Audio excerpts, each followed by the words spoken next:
top 5 GPT prompts for job seekers. Let's talk about that. Okay. Now, I'm going to give you a sort of cheat sheet right at the beginning here. Okay. Let's see if I can operate my own technology here. Okay. Let's just start with this. Okay.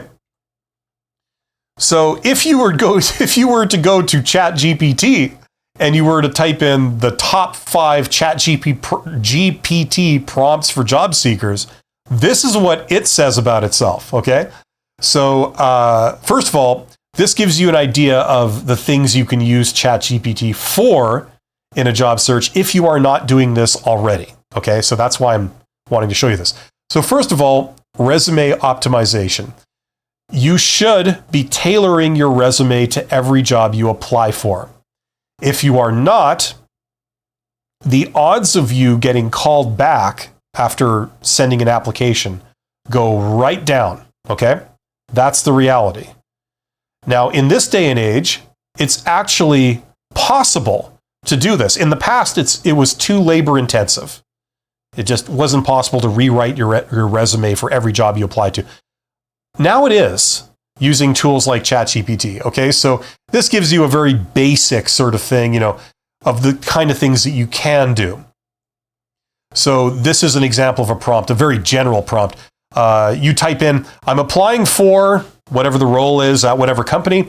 Here's my resume, and then you paste in your resume, the text of your resume, okay? Could you suggest ways to optimize it for this role, emphasizing skills and experience relevant to that role? Okay, so this is a kind of thing that you can do on ChatGPT if you're not doing it already. This is incredibly powerful, where it comes up with a custom version of your resume that's tailored to a specific job that you're applying for. You enter in your resume and you enter in the job description. Okay, so that's one thing you can do. Very, very powerful. Okay. Same thing applies for cover letters. Okay, here's an example of a very general prompt for how to do this. Okay, I need a cover letter for a specific job role, like you enter in the job role, or at a company. The job description emphasizes, skills and qualifications. Here are some background for me, and then you share, you edit the stuff. Now it's basically the same thing as what we just did. You enter in the job description, you paste it in. And then you enter in your resume, you paste it in, and you say, write me a cover letter that's tailored for this job using what I have, okay? So you can see how powerful this is.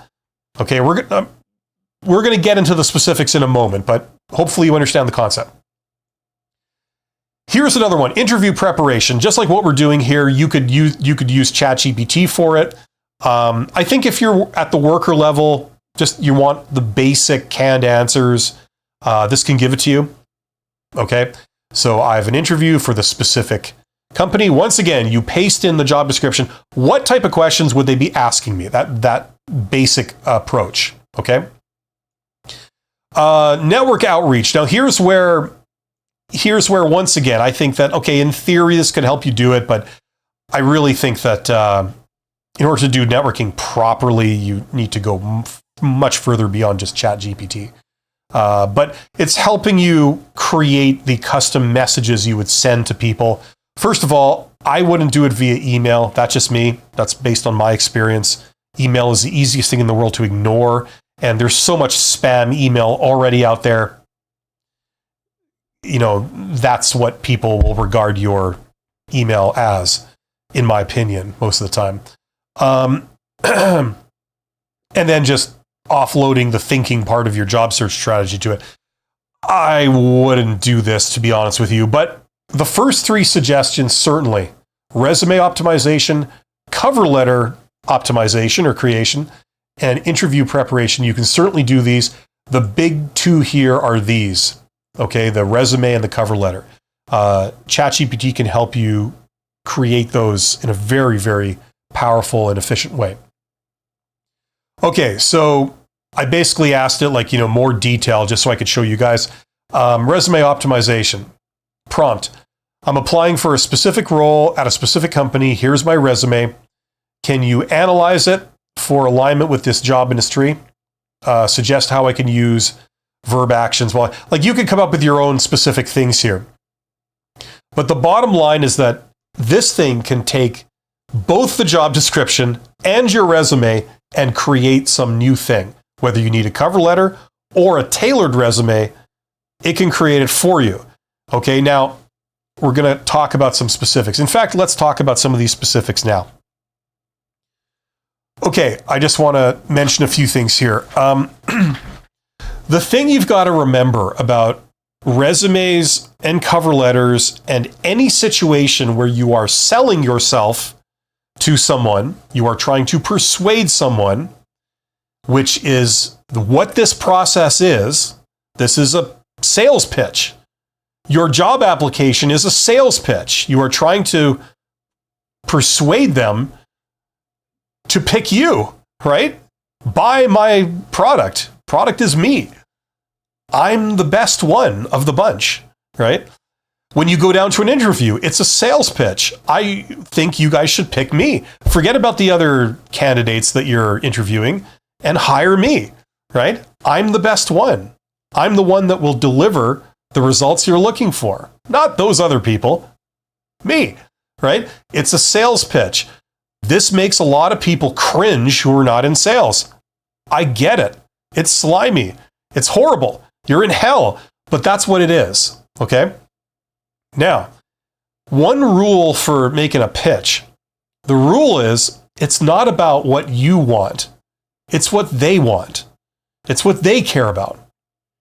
So let's say in your life you've got several accomplishments, things that you think are awesome, that you're very proud of, right? But you're interviewing for a tech support job, okay? And the only thing they care about is, have you done tech support? That's what they care about, right? Now, you might have climbed Mount Everest. You might have cured world hunger. You might have ended nuclear proliferation, but you have also worked in tech support. And as much as you'd like to go down to a job interview and talk all about your efforts ending world hunger and, convincing companies to dismantle their nuclear arsenal, right, successfully. The problem is that they're not interested in any of those things. They didn't ask for someone with those qualifications. They asked for someone who's a kick-ass tech support employee, who understands the culture, who understands the technicalities of the job, can work well and communicate well with people in that context. And their ambition is to be a tech support worker, okay? So when you go down to the job interview, you only talk about stuff that they're interested in, not what you're interested in. The only time you talk about something that you're interested in is if it jives with what they're interested in, right? So if they want to hear all about tech support, you talk all about tech support. So when we create cover letters and resumes, we don't put things like, I'm looking for this, because that's bad. Not only do they not care about that, it signals that you don't get what's going on here. They're not there to please you. You're there to please them if you want them to select you. Okay? Very important concept to understand. Okay? That applies to your cover letter. That applies to your resume. Okay? It's not about, I've done this, I've done that, I'm looking for this, right? Okay? The other thing you got to know about ChatGPT and a lot of these AI tools is that in a perfect world, you could write one prompt and have this thing create something perfect, and you just use it. But we're not there yet. Usually when you actually do some of these things here, you say like, here's my command, I'm giving you my resume, I'm giving you the job description, now go, right?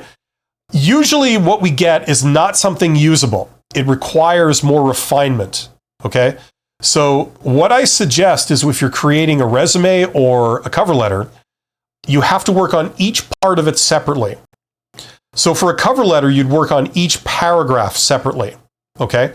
You have different paragraphs in a cover letter. There's no real one standard way of doing a cover letter, but you could have several things there. It could be very short or it could be very detailed depending on what you're going for. But if it's like several paragraphs, say 3, work on each paragraph separately. If it's the first paragraph, you could talk about like your hook. This is the kind of, you ask it, say, what you know about this company and what you know about this position. What would they be really looking for here? And then you talk about that first as your hook, right? I've got this thing that you're looking for. You'd say, I need it in this many words, right? And so on. And then you fix it up. You make sure that it reads like an actual human is saying these things and not like it's created by AI, right? And then you work on the second paragraph, same thing, and you work on the third, right? It's going to require some refinement. If you just try and do the whole thing with one of these prompts like this is giving you, it probably will not be good enough. Okay, you have to refine it a bit. But that being said, it's still way easier to do this than it is to create cover letters the old-fashioned way by writing the whole thing from scratch. Okay? That's another important concept. You will have to refine it. You can't just get it to spit something out and you just copy paste it into your letter and send it off. Chances are that will not get you selected for an interview. Okay? I want to say one more thing before we go back to questions here. And that is that usually the thing that convinces people that you know your stuff is if you give accomplishments. Or if you are from the UK, an accomplishment. Okay? Depends on your point of view. Instead of saying duties, like this is what I did this, I answered phones, I prepared reports, I interface with customers, whatever. You say the accomplishment. Now, if you don't know what an accomplishment is, it's something that includes either a dollar value or whatever currency, the currency value in dollars or whatever, or a percentage change. So it's either dollars or percentage. Okay, if you let's just assume you're in a country that uses dollars, like if you're in the EU, you would use euros, whatever.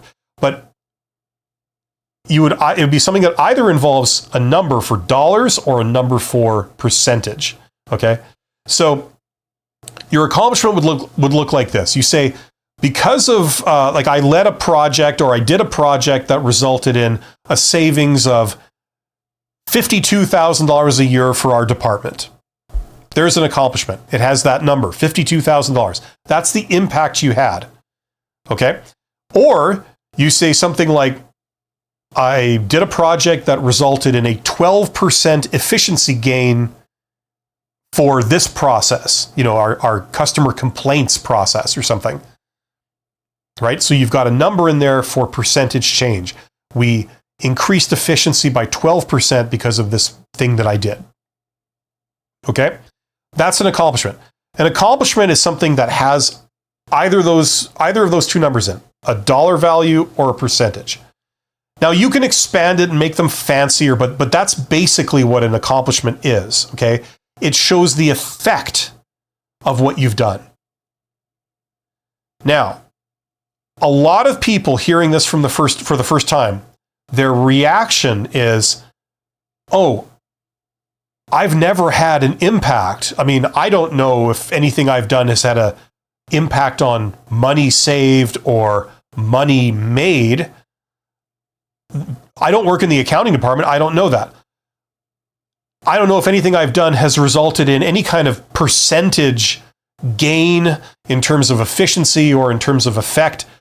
I don't know that, right? Well, here's what you do. You estimate, okay? How much money were you paid in your last job? Whatever that amount is, multiply it by about 3, and that's the effect you're having. Okay? You are actively having that effect of generating that amount of money. So, for example, a team of 10 people, they all work together. One's an accountant, one's an engineer, one's a technician, one's a customer service representative, one's a salesperson. Okay, there's a team of 10 people. And collectively, that team sells a product and they bring in money for the company. They bring in revenue. Okay? Now, you may be a member of that team. You might be the technician, okay? Now, the question is, okay, what's the effect of what you do, right? If you're just a technician, you don't deal with money, you don't deal with customers, so how do you know?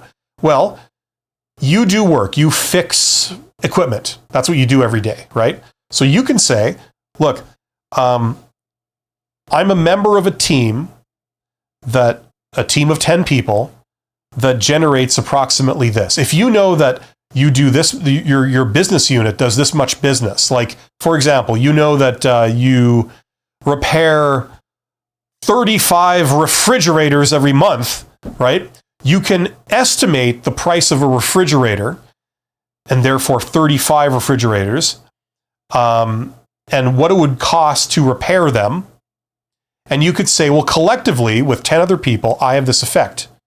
So 35 refrigerators per month, that might be, I don't know, $10,000 or whatever it is. Multiply it by 12 months of the year, $120,000, whatever. I work on a team that has this effect.